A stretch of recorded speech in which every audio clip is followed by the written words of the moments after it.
Tying up classic trout fly today. This is the Muddler Minnow.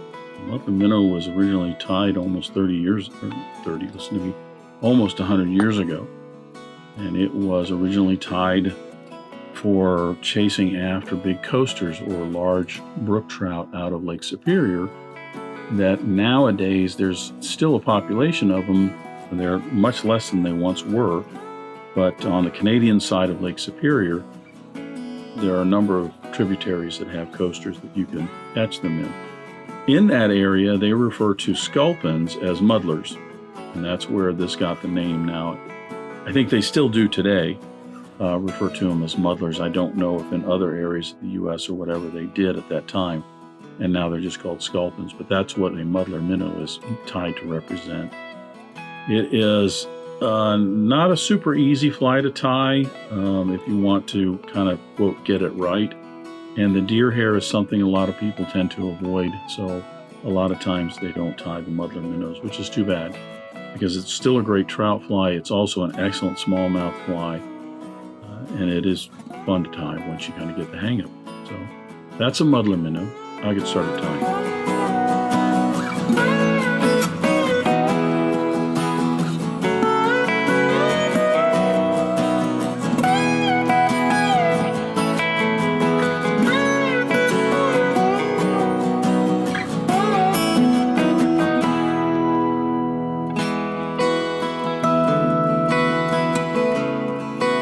So I'm going to start this muddler minnow with my hook in the vise. This is a Tiemco 5263 in a size 6. It's a 3X long streamer hook. You could use a Mustad R74, something like that. You could go with a little longer shanked hook if you wanted to, or shorter shanked and even heavier wire. It just depends on what your needs are. I'm going to debarb the hook. I'm going to attach my thread to begin with. Actually, before I attach the thread, I'm going to actually put some wire on here. I've got some lead wire in a 0.020. I like to have mine weighted. Now, the muddler minnow has a head on it that is deer hair. And I'll talk more about how you shape the head and how dense you make it. The denser you make it, then the more buoyant it is going to be. It's a great fly if you want to just fish it right under the surface, or even just maybe a few inches, 6 inches under the surface. But if you've got any current against it or anything, it's going to be fishing either on the surface or just below. You want to fish this deep, you're going to have to add some weight to it. I'm putting 12 wraps of lead in this. There are conehead and beadhead versions of the muddler minnow as well if you want to tie that. There's lots of different variations of the muddler minnow. The original did have some weight on it, to my knowledge, that it did, because it was supposed to be getting down a little bit deeper. The original was also tied much rougher, if that's the right term, just not looking as finished as they are these days. Now, we're going to keep 1/4 of our hook shank, so that's probably about this much right here for the head of the fly. So I want to attach my thread back behind that 1/4 point, going back just a little bit here, just enough to anchor that thread on there. I'm going to push the lead up to it. I don't want the lead to get all the way up here, otherwise we have a hard time putting in the underwing and then the head. So I'm going to keep it a little bit further back. I'm going to loosen up my wraps and bring my thread back behind those lead wraps. Starting to work on a little bit of a dam, not much. Come back up, and this is just to secure the lead in place, that's all. All of that is going to get evened up, and that gap will get filled in just a moment. Bringing my thread all the way back to the end of the shank, this is where I'm going to tie in the tail. The original muddler minnow had a tail of mottled turkey, so that's what we're going to use. This is a lighter mottled turkey. You could use a darker mottled turkey if you want to. You could also, you'll notice some of these feathers have a lighter and a darker side, so you could switch between those. You could also use a colored version. So you could, if this was dyed in yellow, or say an orange or an olive or something like that, you could use that as well.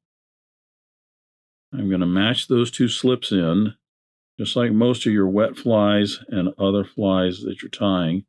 You're going to match those up. You're going to get those the same width. You want those tips even. Get those the same width. Now, some people like to tie these with the tail up like this. The original, to my knowledge, was tied with the tail down like that. That's what we're going to do. We're going to tie this in right here. Now, what's most important to get the right look on this tail is I am going to pinch right behind the thread and hold that very steady as I put a little pinch and loop in here. As I draw that down, my left hand is pinching very tight so that it doesn't draw any of the barbs under my left hand in between my fingers down. It draws all of these down. Take away your hand, get a couple wraps in to secure it, and you'll notice you get this nice kind of humped and swept tail in the back. That's what you're looking for.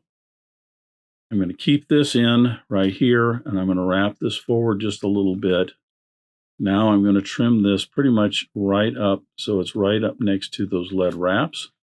And that's going to fill in. I'm going to use the waist of that turkey to fill that in and bring that diameter up to the same as the lead wraps. That is our tail segment. And the body on the original, I think, was just a gold tinsel. Nowadays, it's often tied with a sparkle braid or even a flat braid. I'm using a nice bright gold flat braid for this, but the original did have a wire rib in it, which I like to include in the ones that I tie these days. So I'm using this is just a fine, not quite a medium, it's a little bit of a fine Danville gold wire. And this is more for protection, that's all. It is just going to help that flat braid so that it doesn't, if it gets nicked or anything or frayed, it doesn't all fall apart. As you'll see, when I wrap it in, you really can't see it now. You could go to a bigger wire if you wanted, and you could, and then therefore have a more pronounced rib. Certainly if you did a gold tinsel and say a medium wire, you would have a more pronounced rib along the body here. That flat braid I tied in with the end matching right up behind that lead. So once again, I'm filling all that gap in there. If you want to work in a bit of a taper on this, you can. I generally do not. Now I'm stopping with my thread right on top of the front of that lead there. I'm going to wrap that flat braid in.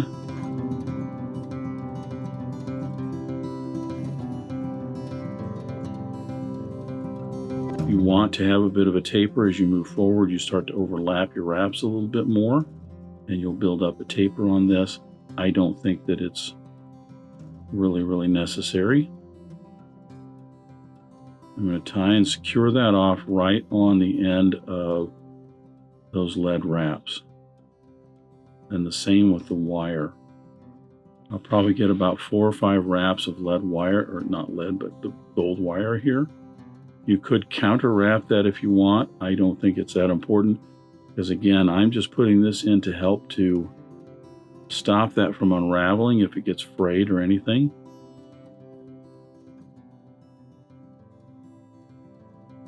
Let's put it this way, I have not had any issues with it working better if I were to counter wrap it. So that pretty much takes care of the body segment. Now we're going to get into the wing and then the head of the Muddler Minnow. I'm going to put some more wax on my thread.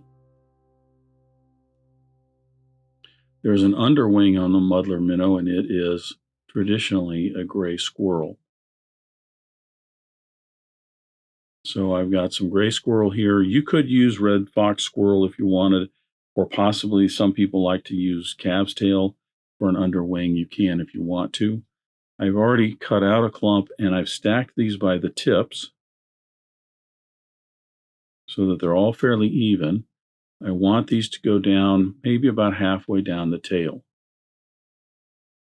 Now, having the thread on the wax really helps here because squirrel, the hair fibers are very, very slick on squirrel, and that thread will grip it and just put it right in where you want it.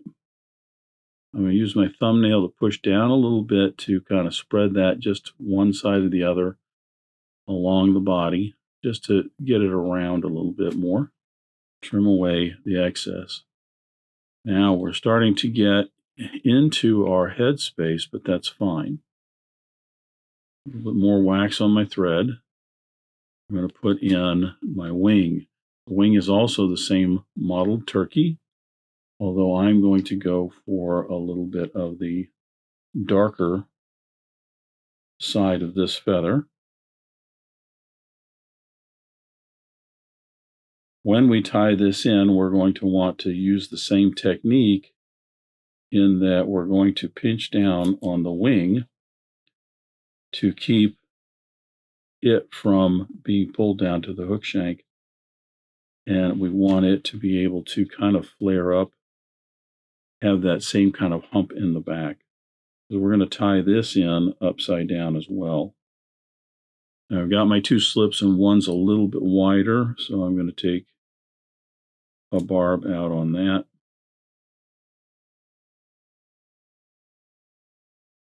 If I didn't, I don't know that it would make a huge difference. It's just one little barb. We're going to tie this in also sloping downward. So instead of the upward wing, and you can, again, some people like to tie them with the wings going this way, but traditionally, and most of the ones you're going to see, the wings are tied sloping downward. I like to tie them in so that all of this is about the same length halfway down the tail, so this whole slope goes like that. You see, the thing is, the sculpins, also called muddlers, but the sculpins have a dorsal fin that pretty much runs from right behind the head all the way back. And it's two separate fins, but it's not one section and then clear body down to the tail fins. It's a dorsal fin that runs. So this is basically trying to represent that long dorsal fin that runs along the whole body. Pinch and loop. I'm pinching tight with my left hand so that those barbs are pulled down from the front. Oh, now it grabs some of that and folded it over. I don't want that.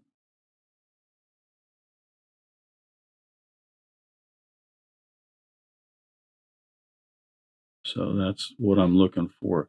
It's going to get kicked up a little bit because of the squirrel down there. I'm going to try one more time, see if I can't get that around the squirrel a little bit more. So maybe get this over on that side a little bit over here.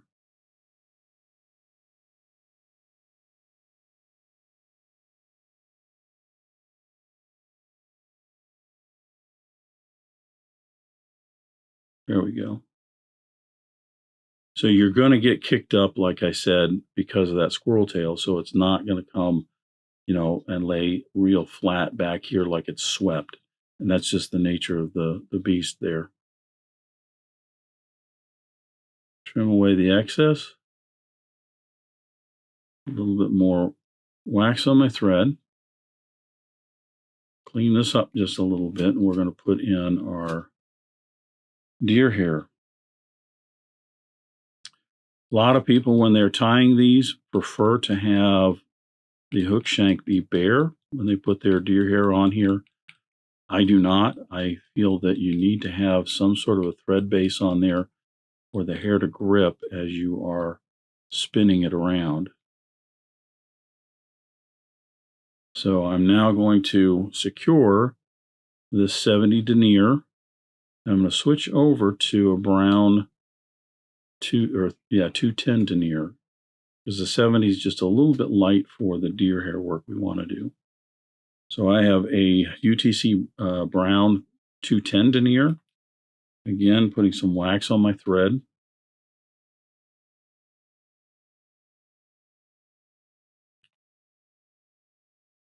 And attach that bring that all the way down to almost right the base of those wings. This is where I'm going to spin the first clump of deer hair.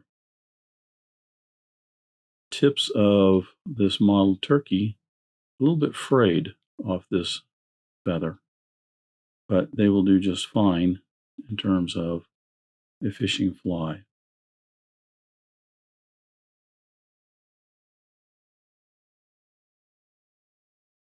So I've got some just natural deer hair, and I've got each clump, I'm going to use 2. Each clump is about a pencil in diameter. I've already cleaned it, and I've already stacked them. The thing is, you want to have, there's 2 different clumps you're going to do, and they're stacked 2 different ways. The first one is stacked by the tips. So I want my tips all nice and even, because we're going to flare this out, spin it around, and it's going to end up being a collar right here. Now here's the thing. I want the tips of this about halfway down the wing, halfway down the body. It's not a long, huge collar, but I don't need all of this out here. If I flare this back, this is going to get all mixed in with that collar and be a mess to try and clean up. So I'm going to measure this, and just a little bit in front of the eye here, I'm going to cut off all that extra hair. So now I have where it's going to flare right there, but I have shorter hair here that will not get mingled up with that collar as much. A couple of wraps, my second wrap, I'm going to tighten down, and I'm going to start spinning that around. I'm going to let that spin. If I have to, reach in with my right hand and assist it a little bit. A couple more pulls on that. Weave some of that thread through there, and then I'm going to bring this around front. You don't necessarily need a hair packer for this. I like to just use my thumbnail, scooch that back out of the way, and there is our collar segment. Now I have about half that remaining space here, as you can see, for my front segment. Now the front segment, we're going to do something very similar. In this case, we're going to stack this with the butt ends, because I want those even. I don't need the tips on this. I need these butt ends to be nice and even. But here's the thing. I don't want the butt ends sticking out. I want these to be more in the front all around here. So I'm going to cut, in this case, the tips off, and these darker segments here will kind of blend in a little bit, and I'll have the nice whiter ones out there. In order to do that, they'll be out in the very front. In order to do that, repack that. Instead of opening up my hair stacker this way to grab the tips there, I'm going to do it the other way around. Now, this takes a little bit of practice, because you have to pull those out, hold them in this hand. Then you're going to take your scissors, and I'm going to cut with my left hand. I'm going to cut the excess hair off. This does take a little bit of practice. Just take your time with it. But as you can see now, I have nice clean butt ends here, cleaner ends here that aren't going to mix up with the tips or anything. So I can put this right up where my thread's hanging. And again, 1, 2 wraps, pull down, let that spin around.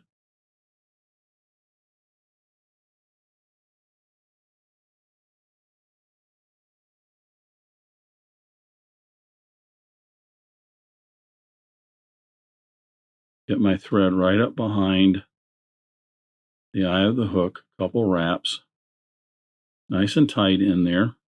And I'm going to use a half hitch tool here to put in 4 or 5 half hitches. This is one advantage to a half hitch, that if I try to do a whip finish, I'm going to trap some of those hair fibers. With a half hitch, I can just slide those half hitches right down. They just go right behind the eye of the hook. They all stack up on top of each other, and I get a nice secure knot.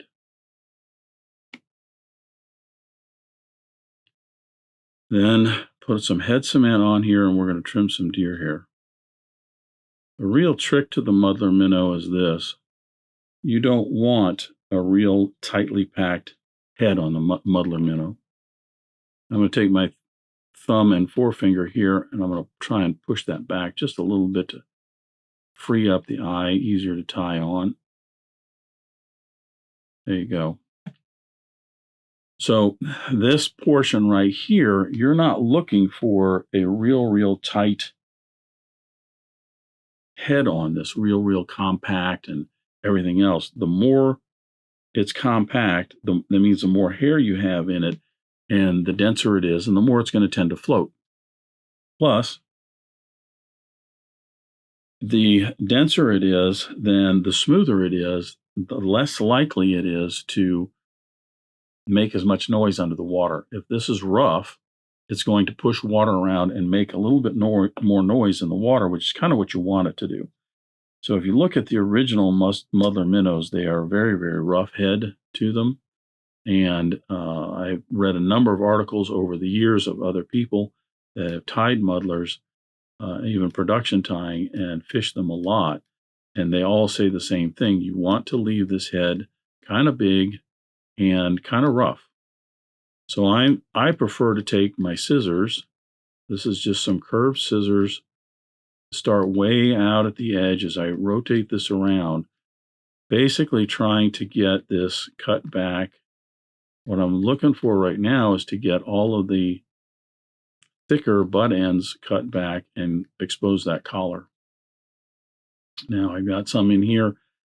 I'm not going to be so persnickety that if I have any of the whiter butt ends sticking in that collar, I'm going to, spend hours trying to clip all of those out. If they blend in with that collar, I'm fine with it. But notice that is kind of big and bushy and kind of shaggy. Some people would say you'll want to trim this flat on the bottom side. You can do that if you want. I generally do not. I don't think it's that big of an issue, but now I'm going to start trimming around and trimming and tapering that head just a little bit. You could still leave it nice and round if you want to, but I'm going to trim it and taper it just a little bit. I like it nice and rough and like this and kind of shaggy so that it really just pushes a lot of water around as this swims in the water. Can't help as you get down to the eye here of getting a little bit smoother portion to the head, and that's fine. Got to be able to get in there and actually tie the thing on.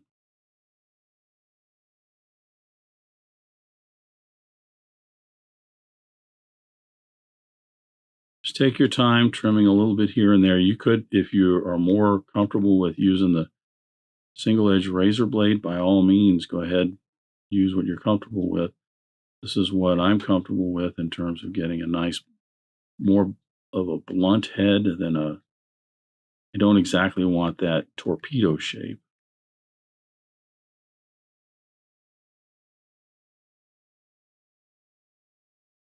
So the last thing about the Muddler Minnow when you're trimming the head is know when to quit. Because you could trim this and just keep trimming on it, get a little hair here, a little hair there, and next thing you know, it's real small and it's smaller than you wanted it. You're better off just leaving it, like I said, rough and leaving it a little bit big. So I think that is where we are going to stop. Still have my wing in there, underwing, and I got my tail with its nice shape. So I think that's pretty much where I'm going to stop. I'm going to comb it just a little bit, get any loose cut hairs out of there. Those will obviously fall out as you're fishing it. If I can't get, I got one or two.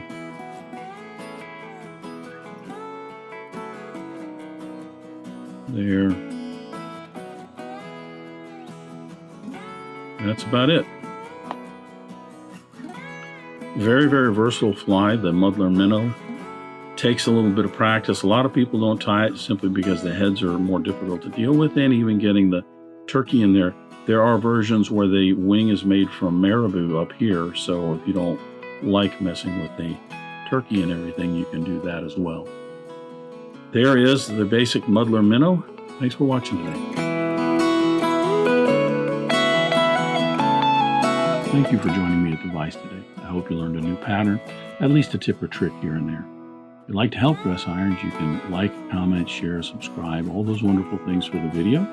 You can also head out to dressedirons.com where you can buy flies, tools, stickers, and merch, or you can join a growing community over on Locals at the Dressed Irons Fly Tying Guild. You can also donate to Dressed Irons if you want through the link at the bottom of the description.